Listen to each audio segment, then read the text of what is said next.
Bienvenue, mesdames et messieurs, au MAP des Sports. Je sais que vous êtes très nombreux à nous suivre de partout dans le monde, particulièrement au niveau national.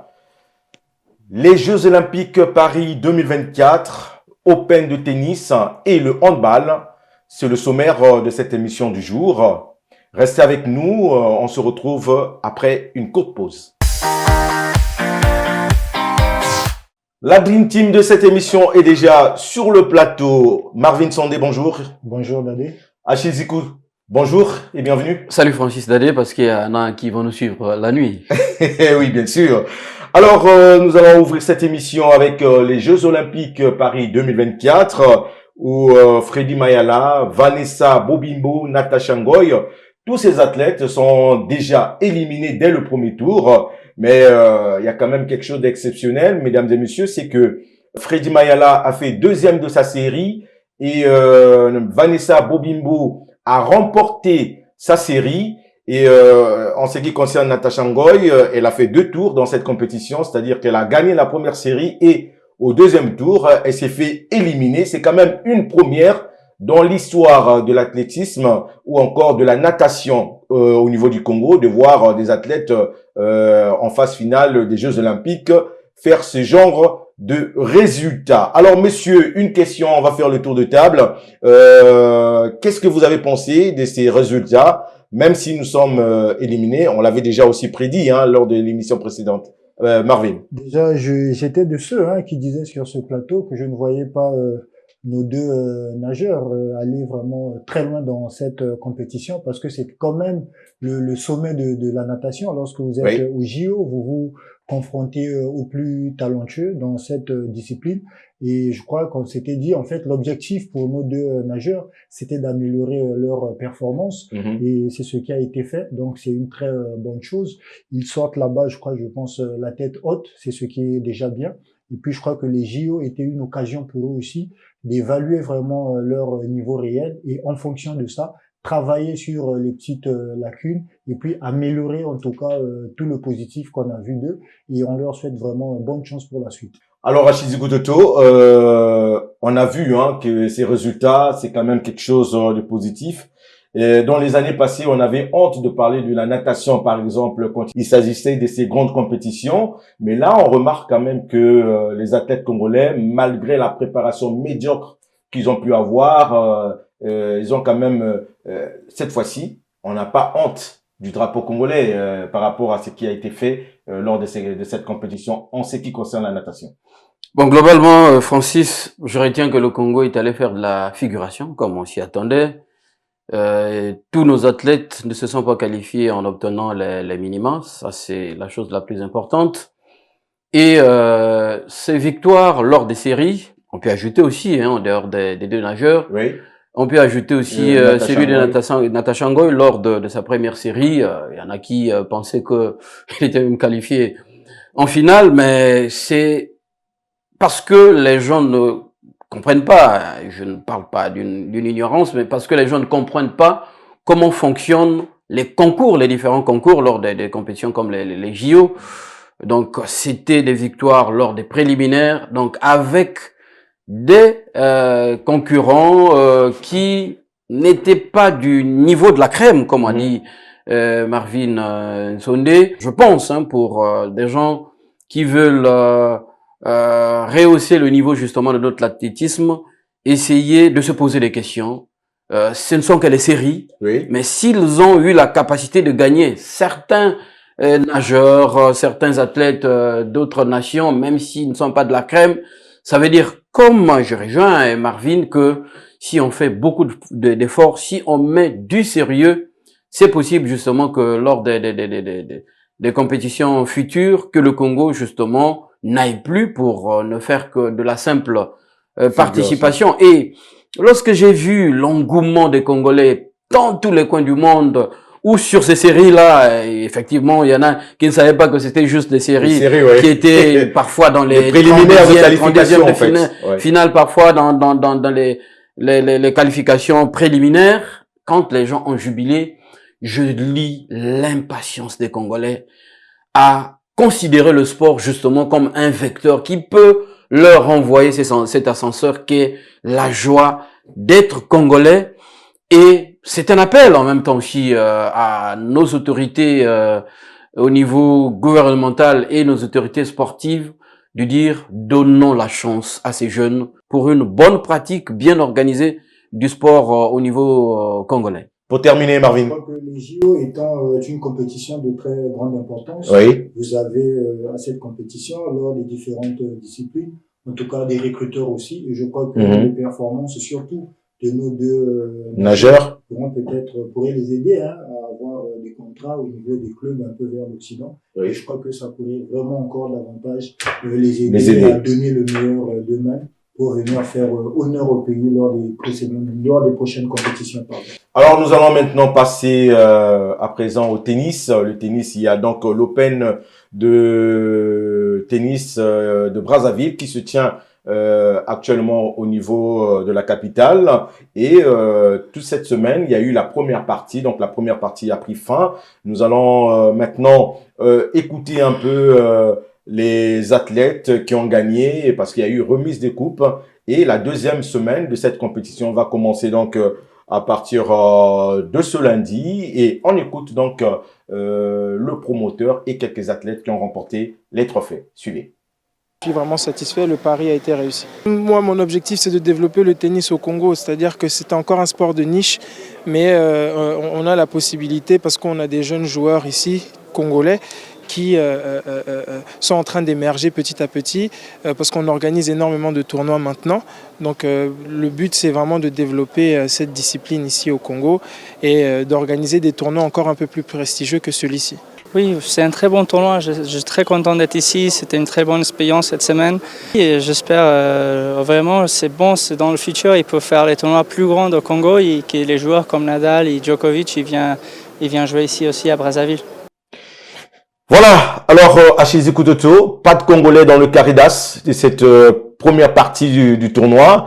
On voit beaucoup des Européens qui ont fait les demi et les finales. Ta réaction en général de cette initiative de monsieur, du promoteur, je voulais dire, de cette compétition ici à Brazzaville? Bon, Francis Dadé, et pour ne pas être comme ceux qui font la publicité à ce promoteur et à sa compétition, on l'avait déjà dit ici, c'est la meilleure façon justement de promouvoir cette jeunesse à travers d'abord ceux qui sont à l'académie de tennis, oui, qui sont en train de voir justement les plus talentueux au niveau africain jouer devant eux, et les Congolais seniors qui ont participé à cette compétition. C'est une bonne chose. Moi, je ne rougis pas du fait qu'il n'y ait pas des Congolais dans le Caridas, parce que le niveau est encore, nous n'avons pas de niveau, ouais. Le championnat ne s'organise pas depuis beaucoup d'années.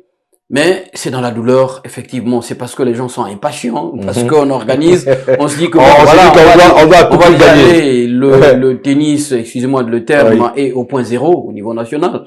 Donc c'est la meilleure façon justement de donner la chance aux jeunes tennismen congolais d'être des gens en face, des plus performants que eux, et puis de susciter cet engouement de faire un peu plus d'efforts. Je vois ça comme ce que l'Angola avait fait lors des années 90 et 80, quand l'Angola venait apprendre le handball, ici au Congo, et faisait tabasser organiser des grandes compétitions aussi bien par les clubs congolais et par l'équipe nationale congolaise dans les deux versions. Et aujourd'hui, l'Angola devient la nation numéro 1 au handball. C'est peut-être une façon aussi pour le Congo d'apprendre. Il faut que nous ayons la capacité d'être patients, d'apprendre là où justement on n'a pas le niveau. Et je pense que si on est patient, si on continue dans cette lancée, dans ce sérieux, on pourra les années à venir. Je parle là sous le contrôle de notre ancien tennisman. Alors Marvin, ancien tennisman que tu es, ça te fait quoi quand tu vois ces genres de compétitions permettre justement à la nouvelle génération de prester devant les meilleurs Africains et même aussi certains qui sont classés au niveau mondial, donc des Européens qui arrivent de tous bords, classés au niveau mondial, venir prendre part à cette compétition? D'abord, Dadé, c'est un réel plaisir de savoir que Brazzaville a la capacité d'accueillir un tel Open qui a vraiment beaucoup d'exigences. Ça veut déjà dire que quelque part, Brazzaville, en tout cas, pourrait, avec les années à venir, apporter le titre aussi de la capitale africaine du tennis. Oui. Parce que rappelons que cette compétition est quand même à sa 2e édition du côté de Brazzaville. Donc c'est pour dire qu'il y a quand même une confiance dont bénéficie le promoteur et puis la Fédération congolaise de tennis de la part de l'AITF qui a quand même un œil regardant sur cette compétition. Et je crois que c'est une très bonne chose parce que c'est quand même 4 continents aussi qui ont été représentés à cet Open, à savoir l'Afrique, l'Amérique, l'Europe et l'Asie. Et donc, avec ces continents déjà, vous comprenez qu'il y a quand même des grands tennisman qui ont été présents à Brazzaville. Et je crois que pour nous, en fait, Congolais, c'est une bonne chose, même si sportivement, nos performances ont été vraiment médiocres, on va le dire ainsi. Mais c'est dans la douleur qu'on apprend. C'est logique. Voilà, c'est dans la douleur qu'on apprend, comme l'a si bien dit Achille. Et puis, ce que je retiens de très important aussi, c'est cette bagatelle de 25 000 $ qui a été mise à disposition. C'est quand même énorme. Voilà, de certains clubs. Cette somme sera consacrée, en fait, à l'équipement de certains clubs parce que, vous savez, le tennis, c'est une discipline qui coûte excessivement cher. Sans moyens nécessaires, en tout cas, vous ne pouvez rien faire. Et je crois que petit à petit, le Congo est en train quand même de faire de bonnes choses dans ce sens-là, mais nous en demandons plus. Okay. Alors, Francis, moi j'ai un aspect que je voulais épingler, c'est le fait, hors compétition, la rénovation justement du pôle de tennis, par un particulier, par un promoteur. Moi, le président de la République, lors de cette politique de municipalisation accélérée, pour ceux qui ne sont pas congolais, c'est une politique gouvernementale qui a permis à la République du Congo de bénéficier de beaucoup des infrastructures sportives, mais qui, pour la majorité, sont en désuétude, sont justement dans un état de délabrement. Alors, rapidement, Achille, justement, juste pour dire que il est possible aussi d'accompagner l'État dans ce sens. Nous avons vu, pour faire le parallèle, l'année passée, le club DGSP organisait une compétition continentale au niveau du gymnase Nicoloba en réfectionnant justement le gymnase. Le gymnase. Donc là, c'est un jeune promoteur qui réfectionne le pôle tennis, qui même eu l'académie de tennis. On peut faire aussi pour les autres infrastructures. Question aussi de soulager. Le gouvernement, aussi, on tape souvent sur eux, mais il faut comprendre que l'effort aussi de modernisation, de développement du sport n'incombe pas qu'au gouvernement. Là, c'est un jeune promoteur qui prouve que, avec beaucoup de volonté, avec un esprit de sacrifice, avec un esprit patriotique, on peut aussi faire avancer le football dans son pays, même si on ne s'appelle pas gouvernement. Achille, c'est vrai que ce que tu dis là, c'est important. Il faut aussi que le ministère des Sports, c'est lui qui gère ces infrastructures, puisse aussi accepter l'idée du promoteur qui arrive. Est-ce que ça sera le cas? Ah ben Francis, c'est un autre débat là. Francis, sans te couper de parole, avant que Marie ne prenne la parole, je pense que pour le gymnase Nicoloba, le ministère avait donné son accord parce que c'est à son avantage. Ce sont ces infrastructures. Pour le pôle tennis, c'est le cas. Bon, voilà, on ne va pas surfer sur le fait que c'est un fils à papa, mais écoutez, lorsqu'on a la volonté... Parce que il y en a des promoteurs qui veulent bien faire aussi. Justement, nous avons des parquets, des parquets, par exemple, de basket, mais les promoteurs aussi peuvent y penser. Voilà, c'est une façon, comme j'ai dit, de donner la pierre rapidement. Par rapport à ce détail, on a quand même aussi important. En fait, il faut qu'il y ait une politique sportive au niveau national clairement définie, qui permette aussi aux annonceurs et autres, aux promoteurs, de pouvoir se servir de ces infrastructures-là pour, d'une manière ou d'une autre, accompagner l'État, parce que c'est quand même beaucoup d'argent qui a été investi. Donc, ça peut pas aller comme ça. Ça peut pas être perdu, donc il faut bien qu'on puisse... Faut rentabiliser ça. Comme disait l'ancien ministre des Sports, Monsieur Opimba. Il faut rentabiliser ça. Infrastructure, en tout cas, à bon escient, et je crois que ce que Monsieur Ngolondele est en train de faire. En fait, le promoteur justement, ouais, de le la fils, compétition, Igor le Ri. fils, voilà, Igor Ri, c'est déjà une bonne chose. Donc, on doit vraiment lui emboîter le pas. Ce ne sont pas les bonnes volontés qui manquent au Congo. Il Exactement. suffit juste d'avoir la bonne information et d'être aussi accompagné par ceux-là qui doivent donner l'autorisation d'occuper ces infrastructures, parce qu'il y a quand même un processus quand même à suivre, parce Oui. que vous n'allez pas vous réveiller du jour au lendemain et dire que voilà, je veux organiser une compétition. Donc, il y a des préalables, il y a certaines conditions à remplir, et que l'État vraiment puisse faciliter et beaucoup communiquer dans ce sens pour permettre à ce que nos infrastructures soient vraiment utilisées comme il se doit. Et quand la personne a rempli les conditions pour occuper ces installations, il faut aussi lui céder ces installations.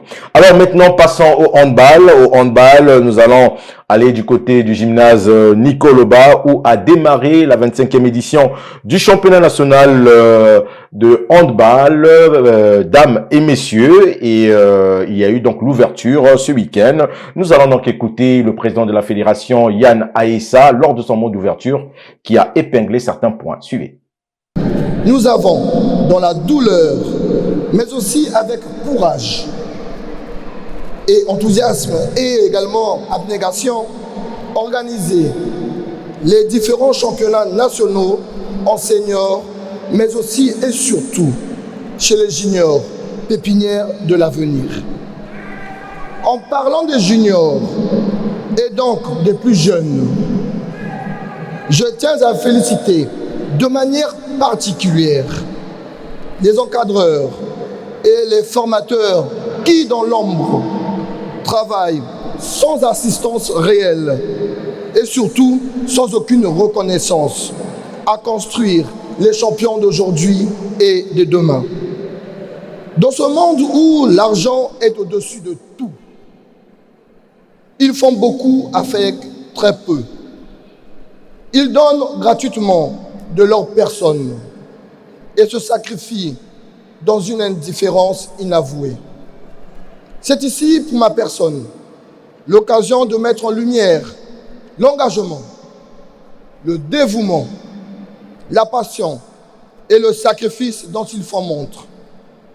Et aussi l'opportunité pour moi de livrer un plaidoyer en leur faveur. Je dis bien un plaidoyer en leur faveur pour le rétablissement de leur droit, celui d'avoir la possibilité d'influer sur la destinée du handball congolais. Mesdames et messieurs, chers amis sportifs, ce championnat national marque le terme du mandat qui nous avait été confié par voie électorale. Alors, Marvin, tu as suivi un peu le discours du président Aessa. Alors, qu'est-ce que tu retiens de fort dans ce discours? Bon, d'abord, c'est un discours qui touche un peu beaucoup de sensibilité. Il a évoqué beaucoup de points. Oui. Et moi, ce qui me retient déjà dedans, c'est le fait qu'ils reconnaissent que le handball, en fait, est confronté quand même à beaucoup de difficultés et qu'il est de leur devoir, dirigeants responsables même de la Fédération congolaise de handball, donc ils doivent travailler davantage pour toujours tirer vers le haut notre handball et faire en sorte que les histoires du passé, en tout cas tout ce qui n'a pas aidé le handball à aller de l'avant, à très vite être oublié, à travailler en tout cas en symbiose.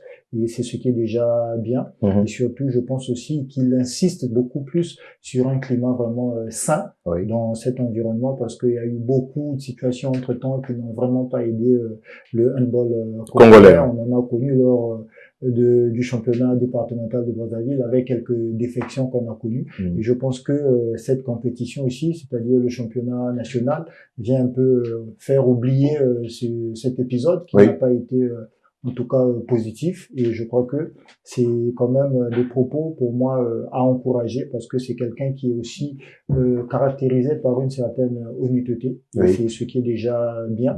Et nous pensons que l'avenir du handball congolais, en tout cas avec des gens comme ça, il promet vraiment être meilleur.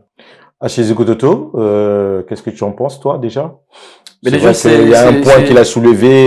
Oui, mais là, on va y revenir sur ce point-là tout à l'heure. Mais en général. Mais globalement, la Fédération congolaise de handball, au-delà justement de toute les situations de guéguerre, on va dire clairement, du leadership, on va dire aujourd'hui, entre le président et son vice-président. Oui.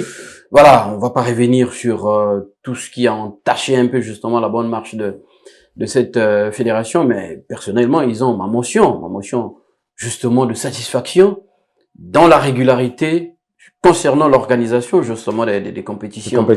au niveau de cette fédération. Et puis le point épinglé, je pense que le plus important, c'est ce que Marvin a rappelé, et ce président qui ne prend pas toute la gloire, mais qui rejette toute la gloire sur les clubs, sur les dirigeants des clubs qui sont des bénévoles, qui sacrifient justement leurs moyens, et exactement, les sportifs, donc les handballeurs et les handballeuses, qui vivent dans des conditions difficiles parce que il n'y a pas un accompagnement conséquent. C'est un appel qu'il lance également au gouvernement, qui on a quelques années, bon, depuis un certain temps, semble tourner un peu le dos à l'accompagnement justement des équipes de handball, aussi bien les équipes nationales que les clubs, alors que de façon globale, dans l'histoire du sport congolais, le handball, c'est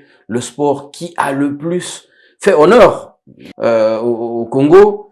C'est donc cet appel que moi je voulais réitérer, afin qu'on mette un peu beaucoup de sérieux, qu'on accompagne justement les clubs et les handballeurs pour faire rayonner le Congo, afin que le Congo garde cette place d'une des meilleures nations du handball au niveau africain. Alors, dans son discours, le président s'est apaisanti un peu à la fin sur cette affaire des candidatures au niveau de l'Assemblée générale élective, parce que il a parlé du fin de mandat, et déjà les tractations ont commencé à se faire. Mais entre-temps, le président de la Ligue départementale de handball de Brazzaville a tenu un point de presse au courant de la semaine, là où il a déclaré sa candidature. On l'écoute et après on fait le tour de table pour clôturer cette émission. Suivez.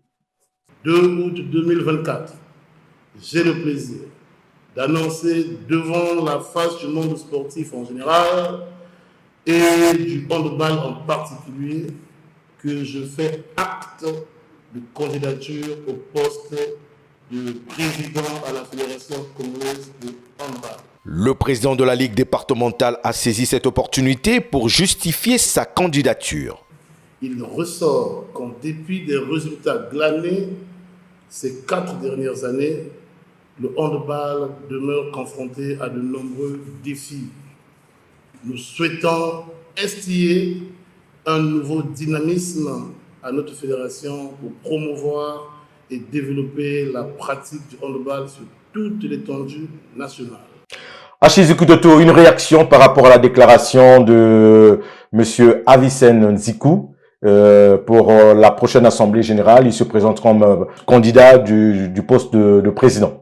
Qu'est-ce que tu en dis par rapport à tout ce que tu connais de lui? Bon, on n'est pas encore en période de campagne, mais le fait déjà de faire acte de candidature très tôt, parce que la période, je crois, des élections, c'est autour de septembre. Oui. Et c'est déjà une bonne chose. Si ma mémoire est bonne, c'est du 19 au 29. C'est déjà une bonne chose de s'annoncer auprès des potentiels électeurs. Et puis, comme il a dit lui-même, hein, je ne veux pas emprunter ces mots, je ne le dirai pas de la même façon que lui, mais il a été un athlète. Oui. Donc il a été handballeur, il a été dirigeant déjà dans son club d'origine, l'Interclub. Il sort d'un mandat qui, en termes d'organisation de compétition, il n'y a rien à lui reprocher. Voilà, il a organisé avec les difficultés qu'il a eues, etc. Il fera son bilan au temps opportun. Je pense que c'est logique, hein, pour le président de la Ligue, entre guillemets, phare du handball congolais. C'est logique. Et puis, lorsqu'on voit ceux qui sont déjà autour de lui, bon, voilà. Ok. Je lui souhaite toutes les bonnes chances. Marvin, ta réaction? On voit déjà la DGSP Otoho, Interclub à ses côtés. Qu'est-ce que tu penses du monsieur par rapport à cette candidature? Il a les épaules et la carrure qu'il faut? Déjà, c'est un vrai fédérateur et puis c'est un vrai leader. Hein. Donc, on témoigne la façon dont il a géré la Ligue départementale de Brazzaville, Oui. avec différentes compétitions régulièrement organisées et autres. Donc déjà pour cela, coup de chapeau. Mais au-delà de tout, moi, c'est pas d'abord la personne en elle-même qui m'intéresse, mais c'est plutôt son attitude et sa vision en fait, et pouvoir coller sa vision à la réalité, parce que je crois que le terrain du handball il est assez glissant, surtout que l'on sait qu'il n'y a pas suffisamment de subventions, et donc je pense qu'il est conscient de tous ces petits soucis, et en homme averti, on espère bien qu'il viendra vraiment changer les choses, hein, au cas où il pourrait se hisser à la tête de la fédération congolaise de handball. Donc nous lui souhaitons bonne chance, et que tout son savoir-faire, que toute son intelligence et puis toute son expérience, si Dieu le veut, en tout cas, servent à l'avancement, soit utile à notre handball, et qu'il aide notre handball à aller vraiment de l'avant. En tout cas, on espère que ça ira pour lui, hein, mais il ne sera pas le seul candidat. Nous, on a fait annoncer Monsieur Avicenne Zikou dans cette émission parce qu'il a déclaré officiellement sa candidature.